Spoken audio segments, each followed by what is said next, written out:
hello' guys বৰ্তমান সময়ত কিন্তু আমি সকলোৱে জালিনীৱালাবাগ নৰহত্যাৰ ঘটনাটো জানো কিন্তু সেই সময়ত ব্ৰিটিছ চৰকাৰে কিন্তু এই ঘটনাটো গাপ দিব চেষ্টা কৰিছিল বা লুকাব চেষ্টা কৰিছিল কিন্তু ভাৰতৰ এজন ব্যক্তিৰ প্ৰচেষ্টাত এই ঘটনাটো সম্পূৰ্ণৰূপে পোহৰলৈ আহে বা ইয়াৰ প্ৰকৃত ৰহস্যটো উদ্ঘাটন হয়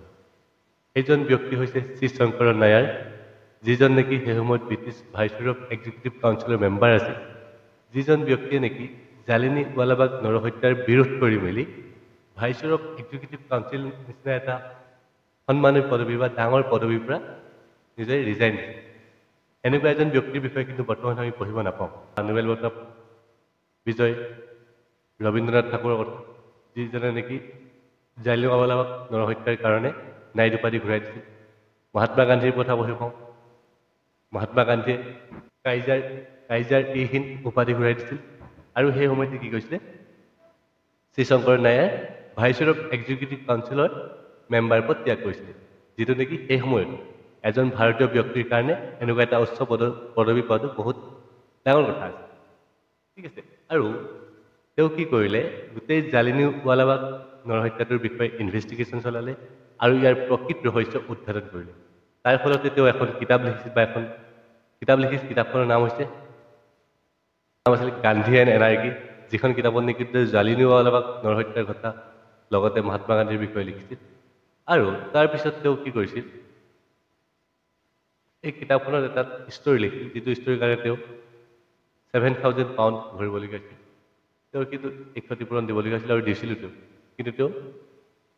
ব্ৰিটিছ চৰকাৰৰ বিৰুদ্ধে অকলে যুঁজি কি কৰিছিলে জালিনীৱালাবাগ নৰহত্যাৰ প্ৰকৃত ৰহস্যটো উদ্ঘাটন কৰিবলৈ সক্ষম হৈছিল যিহেতু ব্ৰিটিছ চৰকাৰৰ মতে জালিনীৱালাবাগ নৰহত্যাৰ বা জালিনীৱালাবাগ মেছাকিউৰত হত্যা হোৱাৰ মুঠ সৈনিকৰ সংখ্যা মুঠ জনসাধাৰণৰ সংখ্যা আছিল 379 জন কিন্তু তাৰ প্ৰকৃত ৰহস্য বা প্ৰকৃত সংখ্যা আছিলে যে 1650 জন আৰু প্ৰায় 1200 জনৰ ইঞ্জুৰি হৈছিল কিন্তু ব্ৰিটিছ চৰকাৰে সকলোবোৰ কি কৰিছিলে তথ্য লুকাবলৈ চেষ্টা কৰিছিল যাতে ভাৰতীয় মানুহৰ মাজত সিহঁতে কোনো দায়ী নহয় কিন্তু শ্ৰী শংকৰ নায়াৰ প্ৰচেষ্টাত কিন্তু এই সকলোবোৰ ৰহস্য ওলাই আহে আৰু কিন্তু গোটেই পৃথিৱীয়ে জানিবলৈ সক্ষম হয় এই ব্ৰিটিছৰ কুকাণ্ড বা নৰহত্যাৰ আৰু এই নৰহত্যা কথাটোৰ কাৰণে কি হয় লাষ্টত জেনেৰেল ডায়াৰক জাষ্ট তেওঁ পদবীৰ পৰাহে অব্যাহতি দিয়া হয় কিন্তু তেওঁ কোনো ধৰণৰ বিহিত ব্যৱস্থা গ্ৰহণ কৰা নহয় তাৰ কাৰণে ভাৰতবাসী বহুত বেছি অসন্তুষ্টি প্ৰকাশ কৰিছিল যিহেতু ইমান এটা ডাঙৰ ঘটনা কৰাৰ পিছত তেওঁৰ বিৰুদ্ধে কোনো ধৰণৰ শাস্তি প্ৰদান কৰা নহ'ল জাষ্ট তেওঁ পদবীৰ পৰাহে ৰিজাইন দিয়া হ'ল চ' এই সকলোবোৰ ক্ষেত্ৰত কিন্তু শ্ৰী শংকৰ নায়াৰ আছিল একমাত্ৰ ব্যক্তি যিজন ব্যক্তি নেকি অকলে ব্ৰিটিছ চৰকাৰক হিলাই দিছিল বা গোটেই ব্ৰিটিছ প্ৰশাসনিক ব্যৱস্থাটোক কঁপাই তুলিছিল চ' এনেকুৱা এজন মহান ভাৰতীয় ব্যক্তিৰ বিষয়ে আমি পঢ়িব নোপোৱাটো আমাৰ কাৰণে দুখৰ কথা কিন্তু সেয়েহে এই ব্যক্তিজনৰ কথা আমি সকলোৱে জনা উচিত যিহেতু তেওঁ সেই সময়তে ব্ৰিটিছ চৰকাৰৰ নাইট উপাধি পাইছিল তেওঁ পাইছিল 1912 চনত ব্ৰিটিছ চৰকাৰৰ নাইট উপাধি আৰু 1915 চনত তেওঁ পাইছিল ভাইচৰয় এক্সিকিউটিভ কাউন্সিলৰ মেম্বাৰ কিন্তু 1919 চনৰ 13 এপ্ৰিল তাৰিখৰ জালিনীৱালাবাগ হত্যাকাণ্ডৰ কাৰণে তেওঁ এই পদবীৰ পৰা ৰিজাইন দিছিল চ' সেয়া আছিল জালিনীৱালাবাগৰ নৰহত্যাৰ কথা আৰু আমি আজি যদি আমি জালিনীৱালাবাগৰ নৰহত্যাৰ বিষয়ে জানিব পাৰিছোঁ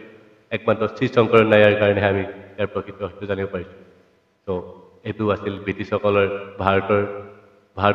ভাৰতত শাসন কৰাৰ সময়ত সৃষ্টি কৰা এটা কলা অধ্যায়